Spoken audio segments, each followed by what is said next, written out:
anger is something we're all entitled to. I mean, we have to express that. If we hold it in, I mean, there's an old classic definition: depression is anger turned inward. It's a question of how we relate that anger, how we express it.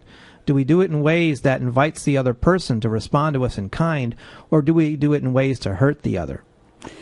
So it can be extremely also like a strong reaction. And I know from nutrition training and health training, it can actually adversely affect your liver and gallbladder, because those organs are connected to anger, in case you didn't know that little snippet of information. Now, Peter, most often anger is not directed at the appropriate person or the appropriate situation. We have something, I call it the shoot the messenger syndrome. Sometimes we get angry at someone or at a situation when really it is not that person or the situation that we're angry at. Right? Yeah, I word it another way. Being a big fan of restaurants, I say you're making someone else pay the bill for what somebody else did to you. Oh, I like that one. I got to keep that one for sure. But then why do we sometimes feel better after being angry, but sometimes, again, we do not? Initially, we might. We might feel there's been a sense of relief, that we've exploded at someone, that we let somebody. It's funny you should mention the subway. I mean, we use that as an example all the time. Okay, you exploded at someone on the subway for falling down on you when the train started, or whatever it might have been. You feel a little sense of relief. That's temporary. Where does it go? But you're angry at a loved one, a spouse, a parent, and you tell them why. You tell them what they did to you, and you tell it to them in a calmer, more engaged way while not hiding your anger. By doing so, again, you invite them to respond to what they did to you. And if there's a dialogue that takes place, you might find a greater reward for doing that than just blowing up at that poor person on the subway. You might find that your conversation with the individual that you're angry at expands, and that in the future you'll both be aware that what they did to you was an affront and that you didn't like that. But now there's a somewhat a greater awareness of each other, and that you can relate a little bit better around that issue. Yeah, it can be complicated too, because when there's anger at play, it's a very reactive emotion. Sometimes it can be an anger that's been sitting around for many, many years, and it's sitting deep. And sometimes we're not even aware that it really is there. It's manifesting a behavior. But I'm sure that perhaps in your work, Peter, you come across this? Oh, certainly. Where there's been anger for a great long time. Very often the person is aware that they're angry at someone. And as I said earlier, just kind of repeat it over and over again. And here's where blame comes into play.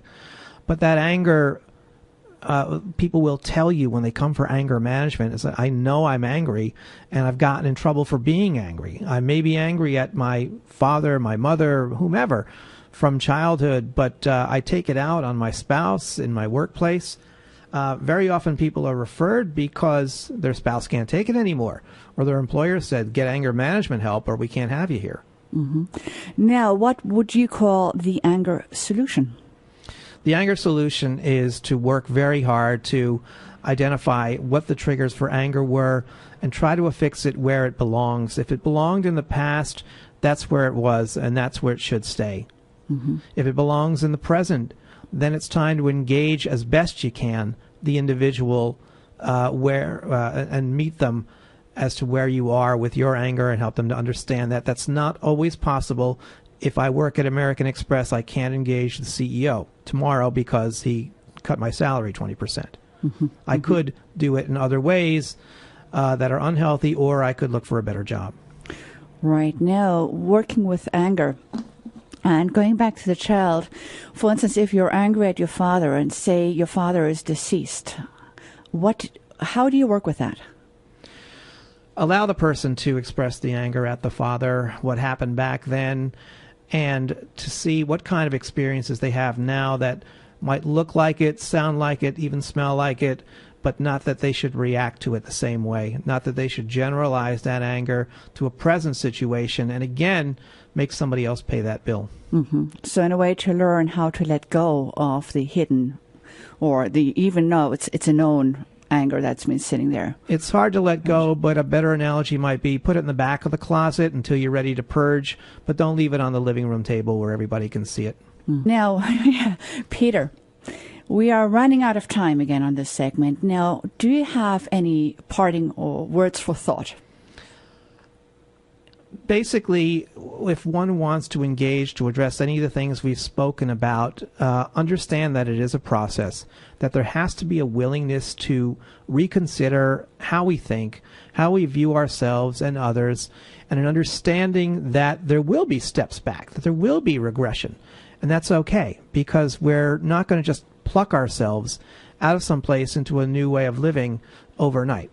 So the idea is to allow yourself to be expansive, to try something new, to take a risk, and when it's scary, verbalize it. Tell your therapist, tell your group leader, your counselor, your nutritionist, and let the fear be as open as the desire to make change, so that you're a whole person when you enter a change process. So what does strike me too is the need to be able to forgive yourself and to be compassionate with yourself. Very true, because often we feel like we've never been forgiven, especially in that childhood period or in a difficult relationship or other situations. So forgiveness is a big factor.